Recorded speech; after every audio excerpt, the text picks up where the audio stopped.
எல்லோருக்கும் வணக்கம். Bigg Boss season 7 Tamil. So இந்த வீடியோவில் நம்ம லைவ் அப்டேட்டில் நடந்த விஷயங்கள் டிஸ்கஸ் பண்ண போகிறோம். ஸோ வீடியோக்குள்ளே போகிறதுக்கு முன்னாடி நம்ம சேனலுக்கு நீங்கள் புதுசாக இருந்தீங்கன்னா கண்டிப்பாக சப்ஸ்கிரைப் பண்ணிக்கோங்க, வீடியோ மறக்காமல் லைக் பண்ணிக்கோங்க. இப்போ நம்ம வீடியோக்குள்ளே போகலாம். ஸோ லைவ் அப்டேட்டில் பார்த்தீங்க அப்படின்னா முதல் முறையாக விக்ரம் பண்ண ஒரு மிகப்பெரிய ஒரு சாதனை அப்படிங்கிறது நம்மளால் பார்க்க முடிஞ்சுச்சு. ஸோ பூர்ணிமா கேட்டதுக்கு நோ சொல்லியிருக்காரு. அது மட்டும் இல்லாமல் மாயா இன்றைக்கி காலையில் கூட அந்த வாட்டர் பாட்டில் தண்ணி பிடிச்சிட்டு வாடா அப்படின்னு சொன்ன பிறகு அப்போ கூட பார்த்தீங்கன்னா விக்ரம் இல்லை எனக்கு நீ போய் பிடிச்சிக்கோ, எனக்கு கொஞ்சம் தலைவலியாக இருக்குது அப்படின்ற மாதிரி சொல்லிட்டான். எப்பட்றா அப்படின்ற மாதிரி யோசிக்கும் பொழுது நமக்கும் ரொம்ப ஆச்சரியமாக இருந்தது. ஸோ அதை எனக்கும் ரொம்ப ஹாப்பியான ஒரு மொமெண்ட்டை நான் ஃபீல் பண்ணுறேன். ஆனால் என்ன பண்ணுறது, இந்த வாரம் அவர் தான் வெளியேறுவார் அப்படிங்கிறது தான் அப்டேட்டு. ஸோ விசித்ரா கண்டிப்பாக சேவ் ஆவாங்க அப்படிங்கிற மாதிரி எனக்கு ஒரு ஃபீல் கொஞ்சம் ஸ்ட்ராங்காக வருது. ஏன்னா வேறு பிளேயர்ஸ் இல்லாதனால டிக்கெட் டு ஃபினாலே அந்த கருத்தில் கொண்டு விசித்ராவை தூக்குவது அப்படிங்கிறது ஒரு பக்கம் இருந்தாலும் டிக்கெட் டு ஃபினாலே அப்படிங்கிறது 2-3 டாஸ்க் தான் பிசிக்கலாக இருக்க போகுது. ஒரு 7 டாஸ்க் வைப்பாங்க. அதில் மிச்சம் 4 டாஸ்க் ரேங்கிங் டாஸ்காக இருக்கலாம், அப்புறம் பேச்சு போட்டியாக இருக்கலாம். இந்த மாதிரி ஏகப்பட்ட விஷயங்கள் இருக்குது. அப்படிங்கிறதுனால கண்டிப்பாக அதை சர்வை பண்ணிடுவாங்க அப்படின்ற மாதிரி தான் தோணுது. இந்த வட்டம் அவங்க இருக்கிறதுக்கான வாய்ப்பு இருக்குது அப்படிங்கிற மாதிரி ஒரு ஃபீல் ஆகுது. ஸோ ஓட்டிங் பொறுத்த வரைக்கும் பார்த்தீங்கன்னா விசித்ராவுக்கு 40% ஓட்டு இருக்குங்க, கிட்டத்தட்ட 2 லட்சம் வாக்குகள். ஸோ அதனால் அவங்கள தூக்குறதுக்கான வாய்ப்புகள் அப்படி இல்லை. ரவீனாக்கும் 35% வாக்குகள் இருக்குது. 1,72,000 ஓட்ஸ் போட்டிருக்காங்க. இன்னும் சில பேர் பார்த்தீங்கன்னா இந்த வாரம் 3 பேர் இருக்கிறனால அதெல்லாம் இருக்காது, ஃப்ரீ டாஸ்க் இருக்கிறனால, ஃபேமிலி டாஸ்க் இருக்கிறனால எவிக்ஷன்லாம் இருக்காது அப்படின்னு சொல்கிறாங்க. அப்படிலாம் கிடையவே கிடையாது. ஃப்ரீ டாஸ்க் முடிஞ்ச பிறகும் ஒரு ஆளை தூக்கியிருக்காங்க. மணிகண்டன்லாம் அதுக்கடுத்து தான் வெளியே போனார்.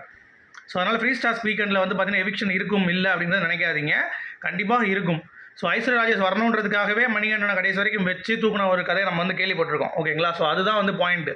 ஸோ அதனால தான் விசித்ரா வச்சுட்டு தூக்குறாங்களா அப்படிங்கிறத நம்ம பொறுத்துட்டு தான் பார்க்கணும். ஆனால் எனக்கு ரொம்ப ஹானஸ்ட்டாக ஒரு ஃபீல் வருதுங்க. பிகாஸ் ஒரு பக்கம் நமக்கு டிக்கெட் டு ஃபினாலே, அப்புறம் அன்ஃபேர் எவிக்ஷன் ஒரு பக்கம் மைண்டில் ஓடினாலும், இன்னொரு இதில் அவங்களுடைய ப்ளே இந்த ஏஜில் சூப்பராக விளையாடுறாங்க அப்படின்றதுனால இன்னும் ஒரு வாரம் அவங்க ஸ்டெபானாக இருப்பாங்க அப்படின்ற மாதிரி எனக்கு ஒரு ஃபீல் ஆகுது. அப்படி இருக்கிறப்ப யாரை தூக்குவாங்கன்னு கேட்டிங்கன்னா விக்ரமை தான் தூக்குவாங்க. பட் விக்ரம் எனக்கு அவருடைய கேரக்டரில் என்ன ஒரு புரிதல் இல்லை அப்படின்னா, அவ்வளோ தூரம் மணி நல்லா சொன்னார், இந்த மாதிரி உன்னோட இண்டிவிஜுவல் நான் பார்க்கணும், இண்டிவிஜுவலான ப்ளே பார்க்கணும் அப்படின்ற மாதிரி சொன்னார். சரியா? அதுக்கடுத்து தினேஷும் கூப்பிட்டு வச்சு சொன்னார், நான் உன்னை தான் நாமினேட் பண்ணியிருக்கேன், பட் இருந்தாலும் இந்த வாரம் உன்னுடைய இம்ப்ரூவ்மெண்ட்டை நீ காட்டு, 2 நாள் தான் இருக்க போகிற அப்படின்னா கூட 2 நாள் உன்னுடைய தனித்துவத்தை நீ காட்டிட்டு வெளியே போகிறதா ஹாப்பியாக போ அப்படின்ற மாதிரி அவரும் சொன்னார். இதெல்லாம் கேட்டுட்டு அடுத்த நாளே பார்த்தீங்கன்னா பூர்ணிமா கிட்ட படுத்துக்கிட்டு பெட்ரூமில் அவன் சில வேலைகள் பண்ணான். அதை பார்க்கும் பொழுது நமக்கும் பார்த்தீங்கன்னா ஒரு எரிச்சலாக இருந்துச்சு. என்னடா இவன் இப்படி பண்ணுறான் அப்படின்ற மாதிரி தோணுச்சு.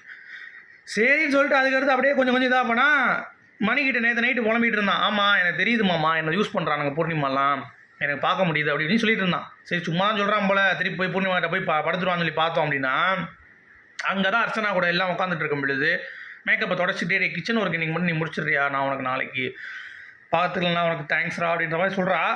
அதுக்கு பார்த்தீங்கன்னா பூர்ணிமாவுக்கு முடியாது, நோ அப்படின்ற மாதிரி சொல்கிறாரு. என்னடா இது உலக அதிசயமாக இருக்குது அப்படின்ற மாதிரி இருந்துச்சு. அடுத்து மாயா இன்னைக்கு தண்ணி பாட்டில் பிடிச்சிட்டு வாடா, கொஞ்சம் தண்ணி பிடிச்சிட்டு வா அப்படின்றாங்க. நோ எனக்கு தலைவலிக்குது, நான் படுத்திருக்கேன் அப்படின்ற மாதிரி சொல்கிறான். ஒன்று சரிடா ஏதோ ஆயிடுச்சு உனக்கு அப்படின்ற மாதிரி சொல்லிட்டு அவங்க போகிறாங்க. ஸோ அவருக்கு இப்போ புரிந்து என்ன பிரயோஜனம், முடிஞ்சு போச்சு. ஏன்னா ஓட்டிங் பார்த்தீங்கன்னா 1,16,000 ஓட்டு தான், 23% தான் இருக்குது. ரவீனாக்கும் இவளுக்கும் டிஃப்ரென்ஸ் பார்த்தீங்கன்னா கிட்டத்தட்ட ஒரு 80,000 வாக்குகள் டிஃப்ரென்ஸ் இருக்குது. ஸோ அப்படி இருக்கும் பொழுது கண்டிப்பாக விக்ரம் வெளியேறுவது தான் சிறந்தது, அதுதான் மக்களுடைய கணிப்பு. ஸோ கண்டிப்பாக இந்த வாரம் ஒரே விஷயம் தான் இருக்கும்னு நினைக்கிறேன். ஏன்னா அப்போ தான் கரெக்டாக இருக்கும். நம்ம 2 அடுத்த வாரம் 2 தூக்கிட்டாங்கன்னா 6 பேர் டாப் 6. சரியா? அதில் ஒருத்தன் பெட்டி எடுத்துகிட்டு போனால் கூட ஒன்றும் பிரச்சனை கிடையாது, கரெக்டாக இருக்கும் 5க்குள்ளே அப்படிங்கிறது தான் பாயிண்ட்டு. ஸோ உங்களுடைய கருத்துக்கள் சொல்லுங்கள். மீண்டும் அடுத்த வீடியோ சந்திப்போம். ஆனால் விக்ரம் நீ பண்ண அந்த வேலைக்கு முன்னாடியே அதை பண்ணியிருந்தால் சில்லறை சதற விட்டுருப்பாங்க உனக்கு, பட் லேட்டாக பண்ணிட்டியப்பா. Good bye.